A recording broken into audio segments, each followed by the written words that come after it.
The Signal Oil Program, The Whistler.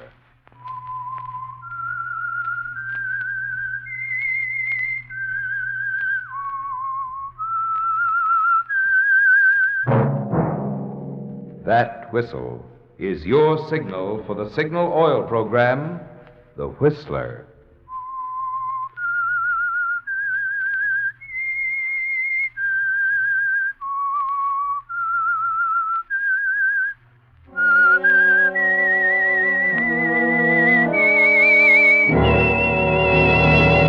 I am the Whistler, and I know many things, for I walk by night.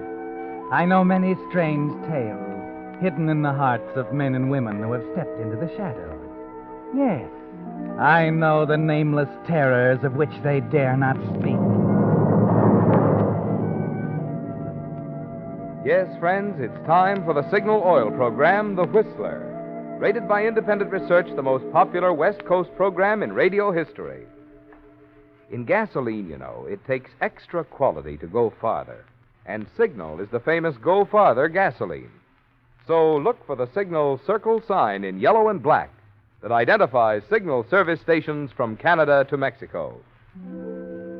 And now the Whistler's strange story, Maid of Honor.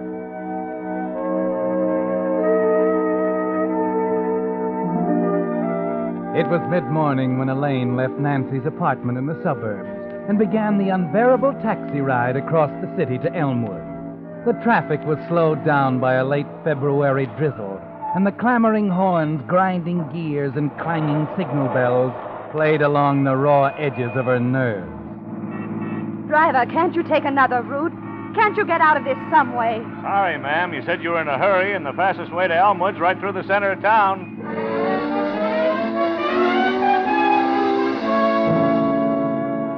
She leaned back against the seat heavily, trying to relax so she could go over the whole scheme once more in her mind. The message, the phone call to Nancy. Each incident had to fall into place like a scene from one of the thousands of radio scripts she'd read before the microphone. For Elaine Brand was a radio actress, and a great one. And she knew that each reaction, every word she said from now on, had to be convincing. Because above all, no one must ever guess the truth. No one must ever know that Nancy Whitney was already dead when Elaine left Nancy's apartment that morning.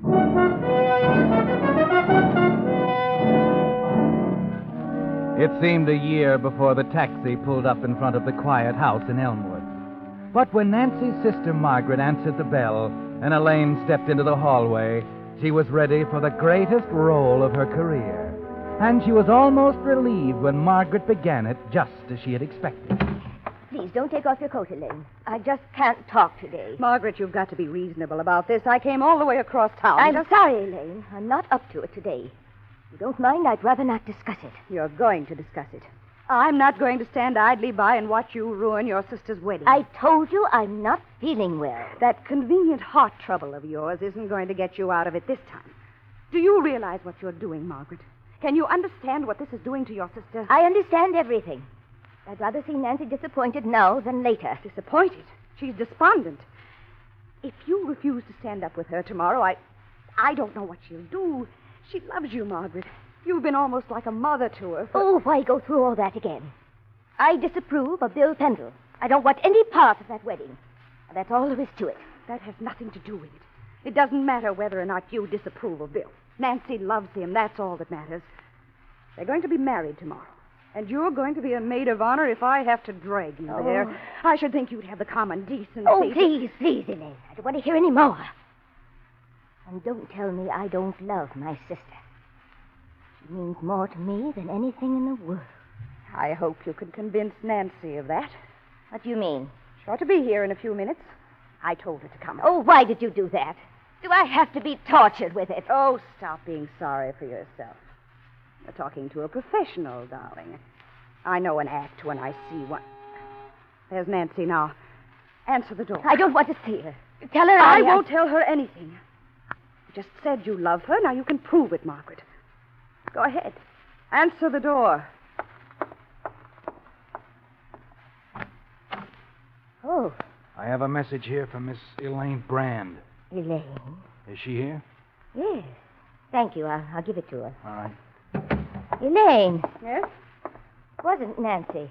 It was a message for you. A message? How did anyone know that Here.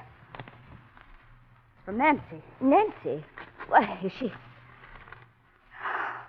Good Lord. What is it? Dearest Elaine, I'm addressing this to you because I'm sure now you're the only friend I have left. I see now that marriage, like everything else I've ever wanted, would be wrong. And I've decided there's only one answer. No. Oh, no. It's a selfish way, I know, but I hope you'll try to understand and explain to Margaret. No. The telephone, quick. She can't be doing this.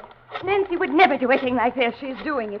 Now maybe you see what I was talking about. Let me see the note. Go get your coat. We're going over there right now. Oh, Elaine. Elaine, I don't know what we can do. Hello?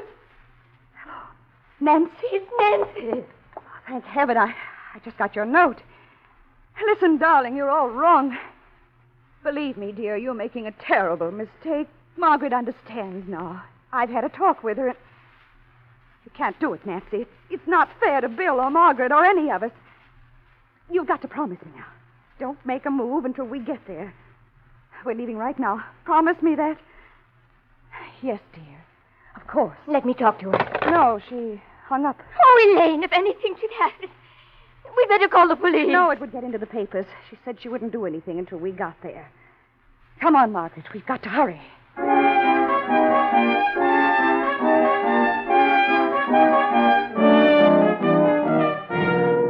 And so the first scene has reached its climax, Elaine. And you were just as convincing as you'd planned. Another taxi takes you and Margaret back through the maddening snarl of traffic toward Nancy's. And when the taxi pulls up to the apartment entrance, and you see the manager talking to a man with a press badge, you take a firm grip on Margaret's arm and walk up to him, knowing what he's going to say. She's dead, Miss Brand. They found her a half hour ago. Oh, no. Dead. Oh, you're wrong. Nancy wouldn't kill herself. She'd never do it, I know. Margaret, please, that's not going to do any good. Oh, I told you we should have telephoned the police. I told you we should have Excuse me. telephoned. My name's Burkle, reporter on the Star News. Maybe I can help. Huh? Yes, of course. Excuse me. This is Miss Whitney's sister. I'm Miss Brand. What have they done with her? Where is she? Well, you better not go up there now. The apartment's full of police. Police? What are they doing there? I wondered myself, Miss Brand, until I heard the lady say Miss Whitney wouldn't have done it. That's what they seem to think upstairs, too. They're right. Nancy couldn't do a thing like that. Why? Margaret's not herself, Mr. Burkle. We better... Now, wait a minute, Elaine. Wait a minute. Tell me, Mr. Burkle, what happened upstairs? Well, the maid discovered her when she went in to clean. Seems to have been some kind of fast-acting poison. A lot of things don't make sense, though. Only last night she called up and confirmed the order for the wedding flowers. She hardly would have done that if she were going to... What else? Well, I don't know whether I should mention it, but they've got a suspect. Suspect? Yeah. Maid saw him walking away from the apartment just before she went in to find the body. He told the police he couldn't get in. But who was it? Who is it? Well, that's pretty obvious. The intended bridegroom, of course. Bill Pendle. Well, Elaine, there it is. Not quite the way you planned it, but there it is. They've got a convenient suspect, Bill Pendle. Or could it be that Bill Pendle was the motive for the murder? The reason for all your careful scheming? Margaret is standing there staring at you with a queer expression coming across her face. So you'd better think fast, Elaine. Bill Pendle? You mean he's under suspicion? That's right. Seems he talked himself into quite a hole, too. Said the reason he came to see her was the fight they had last night. He wanted to apologize. But this is all ridiculous. We know Nancy killed herself. I talked to her on the phone just a little while ago, pleaded with her to reconsider. Oh? Yes, and there was a note, a suicide note. It came to me at Margaret's by messenger. She said she was despondent, that Margaret didn't approve of Bill, and... Isn't that so, Margaret? So Mr. Pendle is accused of murdering my sister. He's at the DA's office right now, being questioned. If you know anything about it, you better get right over there. It's odd, isn't it? The groom killing the bride. Margaret, what are you talking about? He did kill her, you know. Margaret. What? Margaret, the telephone call, the note. You can't deny that. Wait a minute. You have this note with you? Why, the note, I must have thrown it away. I was so excited and... Oh, I see. But Margaret will tell you. Tell him it's true. I'm sorry, Elaine. I don't know what you're talking about. What are you trying to do? It's very simple. I'm going to see that a murderer is brought to justice.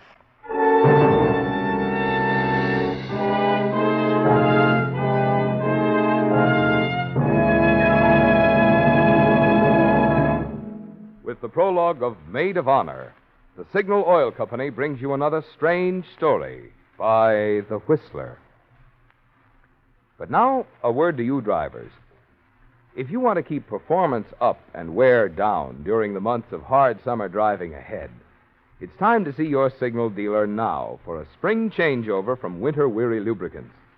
Costly transmission and differential gears need the protection of fresh summer-weight Signal Gear Lube. For limbering up the chassis, there's no spring tonic like a Signal double-check lube job. And, of course, your motor should be drained and refilled with fresh motor oil. Wait a minute, did I say motor oil? Well, don't you say motor oil. Be sure you say Signal Premium Motor Oil. For Signal Premium is the amazing new type lubricant that far outperforms the finest straight motor oils money can buy. You see, because Signal Premium combines 5 scientific new compounds with 100% pure paraffin base, it does more than just lubricate. In fact, tests prove Signal Premium actually keeps motors 6 times cleaner and reduces cylinder wear 1/3. Your guarantee of a sweeter running motor. But remember this, only Signal service stations have this amazing new Signal Premium Motor Oil. A mighty good reason, I'd say, why there's just one place to take your car for this spring's changeover. Your neighborhood Signal service station. And now, back to the Whistler.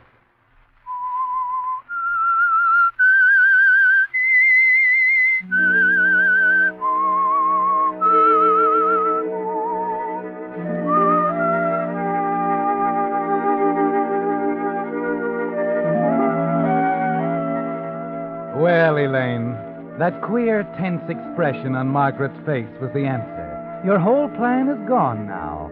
All your careful scheming is wasted. If it didn't have such tragic implications, you could almost laugh. You were willing to kill to keep Bill Pendle from going to the altar with someone else. And now he's being accused of the murder you so carefully committed.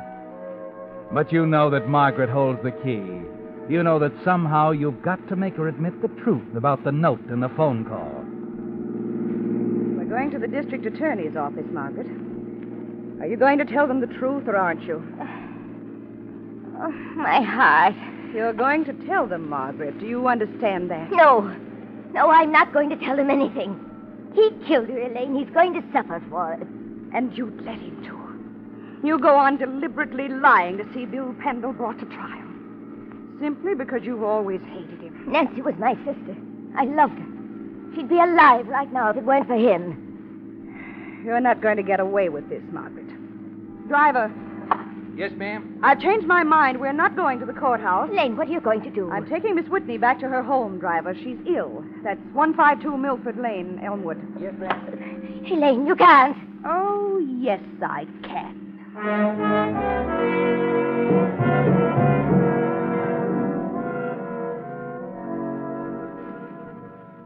No use, Elaine. You can't change my mind. Bill Pendle is responsible for Nancy's death. He drove her to it. You know that's a lie. You heard that call to Nancy. You saw the note. I tell you, I don't want to talk any more about it. All right, Margaret. Have it your way. But when we get into a courtroom, it'll be your word against mine. I'm not an actress for nothing, you know. I can be pretty convincing. I doubt that. Under the circumstances. What do you mean? The quarrel between Bill and Nancy. What's that got to do with me? Everything. It was about you. You're lying, Margaret. Sally Wright will back me up. She was there, you know.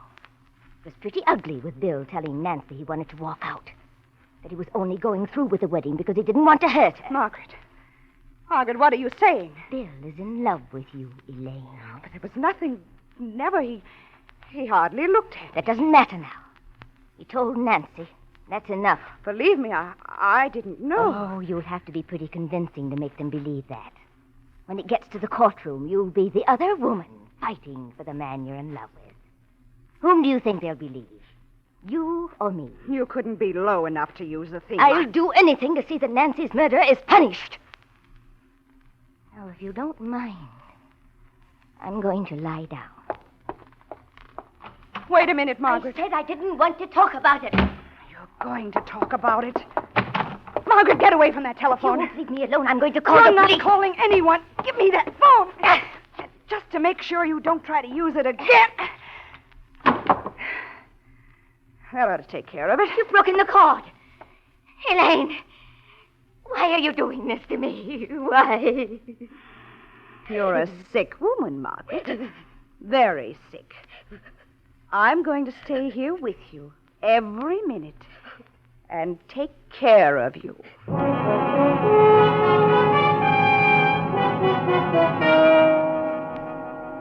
It's the only way, isn't it, Elaine? A man's life is at stake. And unless you can break Margaret down, make her admit to the note in your frantic call to Nancy, Bill Pendle will be indicted for murder. But you're still stunned, aren't you, Elaine? Horrified that this quarrel on the eve of the wedding placed you squarely between Nancy and Bill, made you a prejudiced witness in the eyes of the law, put Margaret in a position to hang him with a simple denial. And you haven't long to work on her. The moment that reporter's story comes out in the morning papers, they'll be calling on both of you to testify. It has to be fast, Elaine. An hour later, you walk into Margaret's room, find her in bed where you left her. Feeling better, dear? You're being very cruel, Elaine. It isn't fair to... You mustn't talk when you're so tired. Here, let me prop you up. I brought you some tea. Oh. Well, you decided to leave me alone. What have you decided, dear? About Bill? If you came in here to start on me again... No. Come on, drink your tea. Yep. Careful, it's hot. I did need that. Did I make it just right? It's bitter. Did you put... Elaine, what's in this tea? What have you done? What's wrong, Margaret? You're thinking that someone else might be taking the law into his own hands? You poisoned it. You're trying to kill me. Margaret, how can you say such a thing? Take it away, Elaine. Take it away. Oh, Margaret, your favorite china, too. Oh, please. Please, Elaine. Nothing's happened to you, Margaret. Just a dash of harmless bitters. Bitters? Is that all? That's all. For now. The excitement seems to have tired you, dear. Why don't you go back to sleep? Oh. Sleep. Sleep.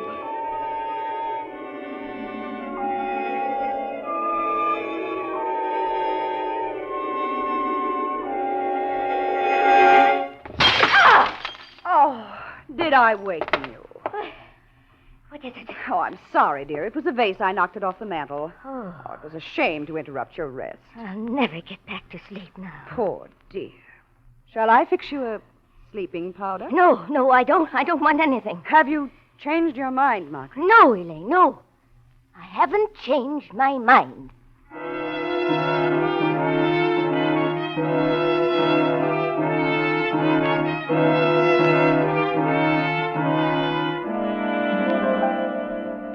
It's going very slowly, isn't it, Elaine? Margaret is exhausted mentally and physically, but she isn't changing her mind about anything, only becoming more determined. And half an hour after the incident with the vase, she even manages to doze off again. You wait a long time before disturbing her again, until just the right moment. Then you walk over, open the door to her room, leave it ajar, and walk back through the living room to the front door. Then... I understand, Doctor. Yes, I'll do everything you said. Oh, no, you needn't send a special nurse. I'd much rather tend to her myself. All right, Doctor. Goodbye, and thanks again for coming out. I know it's a long way. Margaret, what are you doing out of bed? Who was it, Elaine? Who are you talking to? Please now, dear, we must get you back in bed. He'd be furious. Who, Elaine? Who are you talking about? Well, I guess you won't rest until I tell you. All right. It was the doctor, Margaret. I had to send for her. A doctor? Why? You were breathing so heavily, dear, I couldn't wake you. I was worn out, Elaine. You know that. Oh, but to sleep that soundly, right through the examination. He examined me. Without even disturbing you, dear. Your condition is quite serious. You're lying. If it were true, you wouldn't tell me. I have to tell you, Margaret. If you know there isn't much time left for you, you might stop and think What about... did the doctor say? Please, Margaret, get back in bed. If something did go wrong, they might think I was careless. Well, I don't know what to think. Oh, Elaine, you couldn't be this cruel. If this is another one of your tricks... Whether you believe me or not, Margaret, you must get back in bed. I refuse to be responsible. Elaine, I can't stand any more of this. I can't. I'll tell the truth. Good. You'd better not change your mind, Margaret. If you do, you won't have a minute's rest. There'll be other nights. Long, sleepless nights. No, Elaine. You're right. I see it now. Nancy really wouldn't have wanted you to put the blame on Bill. I know. I'll tell him, Elaine. I'll tell the men from the district attorney. They'll be coming here this morning, as soon as that reporter prints his story. You can trust me, Elaine. I promise. Thank you, Margaret. Thank heaven you've come to your senses.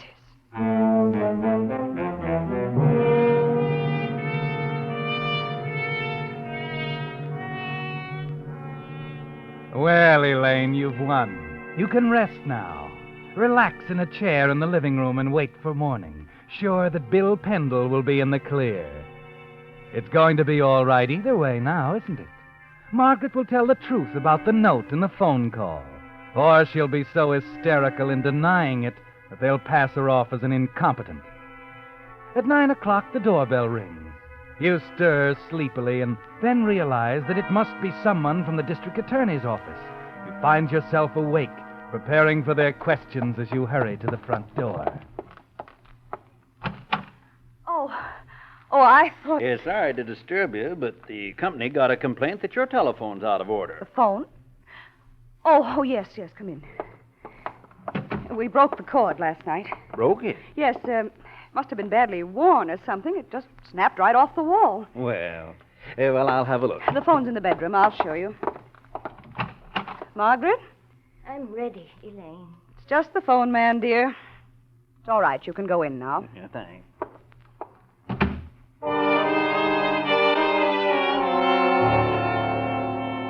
You're glad the telephone man awakened you. It gives you a little time to straighten up the living room, brush your hair, and freshen up a bit before the man from the district attorney's office arrives. Then, just as you finish putting on your lipstick, the doorbell rings again. Yes? Miss Whitney? She's inside. I'm Miss Brand. Oh, good. I wanted to talk to both of you. My name's Fraser, Miss Brand, District Attorney's Office. Oh, we've been expecting someone. Come right in, Mr. Fraser. Miss Whitney's been in bed since yesterday, the shock and all. Yes, I understand. Would you wait here a moment? Sure. Margaret is here. You will tell the truth, won't you? I promised you last night, Elaine. I know, I but... realize more than ever now that it's important for me to tell them everything. Ask him to come in.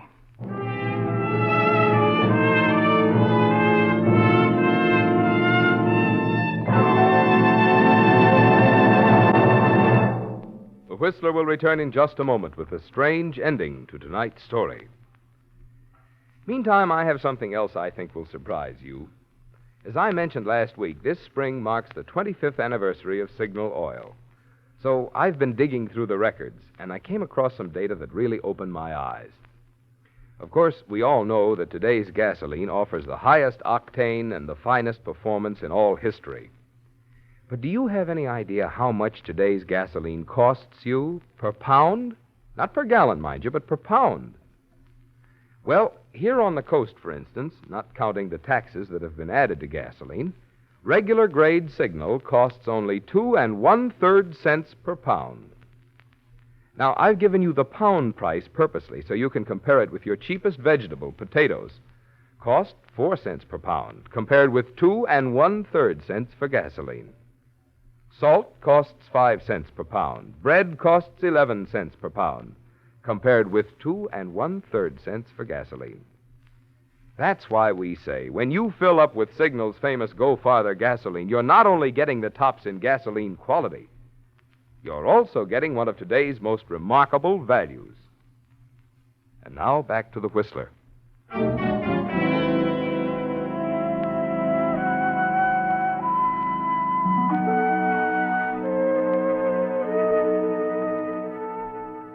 Well, Elaine, it's almost over now.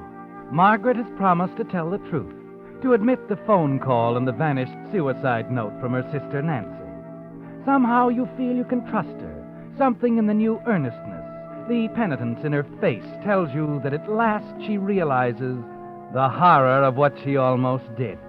And now that you've won, Elaine, you know the strain has had its effect on you, too. Yes, you're weary now as you sit on the bed, watching Mr. Fraser of the district attorney's office making notes in his black book while he listens to Margaret. Just a minute, Miss Whitney. You say that a suicide note from your sister arrived here yesterday morning. That's right. I see. And Miss Brand here called her immediately. I heard her talking on the telephone. I tried to make a promise to do nothing until we arrived. You should have called the police immediately. I know that now. Well, what about this note, Miss Brand? Where is it? That's the stupid part of it all. I was so excited, I guess I threw it away. You've no idea where it is? I'm afraid not. Well, that was careless. On the contrary, Mr. Fraser, it was very wise. Margaret. What does that mean? Just this, Mr. Fraser. Elaine destroyed that note because it was forgery. She wrote it herself, probably on the morning she killed my sister. That's a lie, Margaret. She's an invalid, Mr. Fraser. She's trying Just a minute. Go on, Miss Whitney. She sent it here by messenger, timed to arrive just after she did. I almost did a terrible thing. I found out a few minutes ago what an awful mistake it would have been. You see, I felt that Mr. Pendle was responsible for Nancy's death. I was wrong. It was Elaine. What about that, Miss Brand? She's lying. That terrible, vicious mind of I hers. haven't finished. You didn't ask me about that phone call, Mr. Fraser. It was a very polished performance, you know. Quite convincing. When you consider the fact that there was no one on the other end. I was talking to Nancy. No, Elaine, no. The repairman just told me my telephone has been out of order for 2 days. The line was dead yesterday morning when you put on that act for me. Well, Miss Brand? I don't know. I guess the act is over.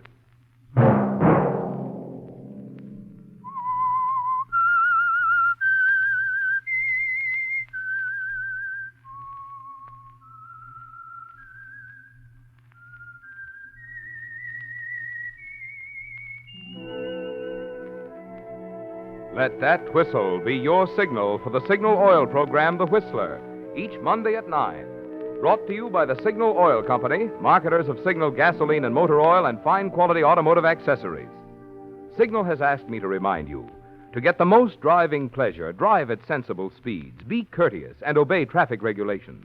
It may save a life, possibly your own. Featured in tonight's story were Mary Lansing and Lurene Tuttle.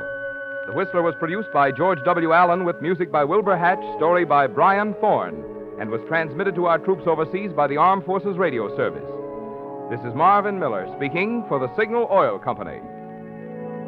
This is CBS, the Columbia Broadcasting System.